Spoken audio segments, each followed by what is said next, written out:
Assalamualaikum warahmatullahi wabarakatuh. Nama saya Kirina Febriananda Putri, NIM 19021031.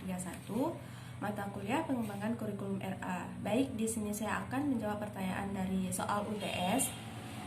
Jawaban dari pertanyaan pertama, menurut saya kurikulum ini sangatlah penting ya.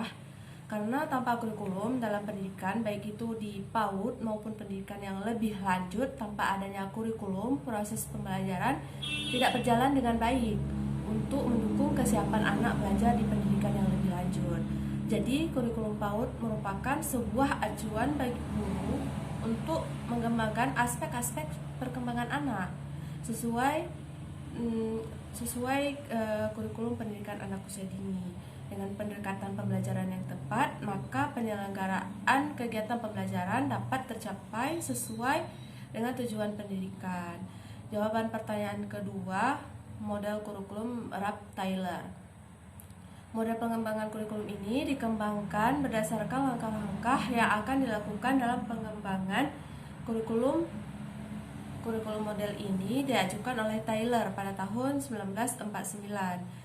Menurut Tyler, ada 4 tahap dalam kurikulum yang harus dilakukan untuk mengembangkan kurikulum ini, yaitu menentukan tujuan pendidikan, menentukan proses pembelajaran yang harus dilakukan, menentukan organisasi pengalaman belajar, menemukan organisasi pengalaman belajar, sudah tadi saya sebutkan, menentukan evaluasi pembelajaran.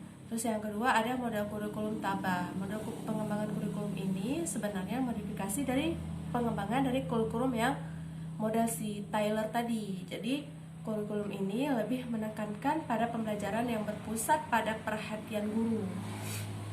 Dalam mengembangkan kurikulum ini, tabah mempercayai jika tujuan pembelajaran dapat tercapai tujuannya, maka guru harus lebih aktif dalam pengembangan kurikulum. Model yang ketiga, model kurikulum Bioscam. Model kurikulum Bioscam dikembangkan pada tahun 1976. Kurikulum Bioscam ini merupakan suatu rencana pendidikan atau pengajaran, dan pelaksanaan rencana itu sudah termasuk dalam pengajaran.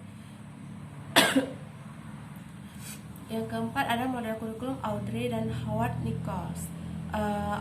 Audrey dan Howard Nichols mengembangkan sebuah kurikulum dengan elemen yang cukup jelas dan ringkas. Mereka menjelaskan pengembangan kurikulum tersebut dalam buku Developing Curriculum, A Practical Guide pada tahun 1978.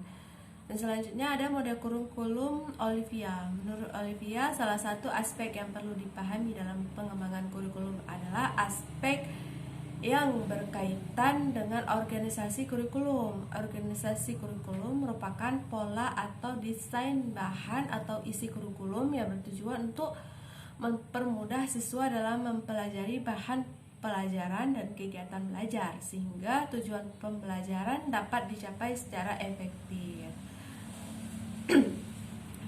Jadi pertanyaan dari nomor 3, KTSP 2006 dan kurikulum 2013 perbedaannya dan persamaannya.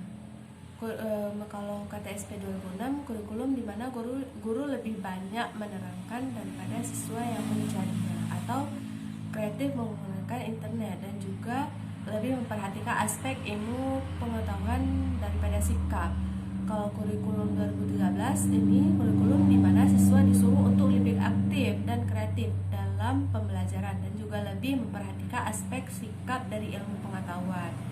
Jawaban pertanyaan nomor 4, kurikulum bertujuan untuk mendorong perkembangan peserta didik secara optimal sehingga memberi dasar untuk memiliki kemampuan kepribadian yang beriman, produktif, kreatif, inovatif, dan efektif. Perubahan kurikulum dari tahun ke tahun merupakan kebijakan yang diambil pemerintah. Alasan pemerintah melakukan perubahan kurikulum ialah untuk meningkatkan mutu pendidikan di Indonesia itu sendiri. Jawaban dari pertanyaan nomor 5, prinsip evaluasi, prinsip fleksibilitas, prinsip kontinuitas, prinsip efektivitas, serta prinsip presensi. Jadi pertanyaan dari nomor 6, jika saya punya kesempatan untuk membuat atau mengembangkan sebuah kurikulum yang lebih utamanya kurikulum PAUD sendiri, gambaran kurikulum saya itu hampir sama dengan kurikulum Ki Hajar Dewantara, karena ruh pendidikan adalah karakter Ki Hajar Dewantara, menumbuhkan budi pekerti. Menurutnya pendidikan harus menumbuhkan karakter dalam hidup sang anak supaya kelak mereka menjadi manusia yang memiliki pribadi yang beradab dan susila. Kecerdasan memang diperlukan segenap anak didik, tetapi karakter lebih diperlukan. Kecerdasan tanpa diimbangi dengan karakter justru akan menjerumuskan kehidupan anak didik itu sendiri. Dalam konteks pengembangan kurikulum, maka substansi pendidikan karakter bersifat mutlak. Program unggulan apa yang dilakukan oleh kurikulum saya ini? Saya akan menerapkan program pendidikan karakter pada anak usia dini. Ini bukan sebuah pelajaran, tetapi lebih kepada menilai karakter si anak dalam kehidupan sehari-hari di rumah atau di sekolahnya. Tingkat syariat cocok diberikan kepada anak usia dini dalam sekolah TK. Metode dengan membiasakan berperilaku baik, misalnya mengucapkan salam sebelum bertemu dengan teman, memberikan hormat kepada guru beserta temannya, mencium tangan ketika berhadapan dengan orang tua, serta kedisiplinan yang lain di rumah maupun di sekolahnya. Sekian dari saya.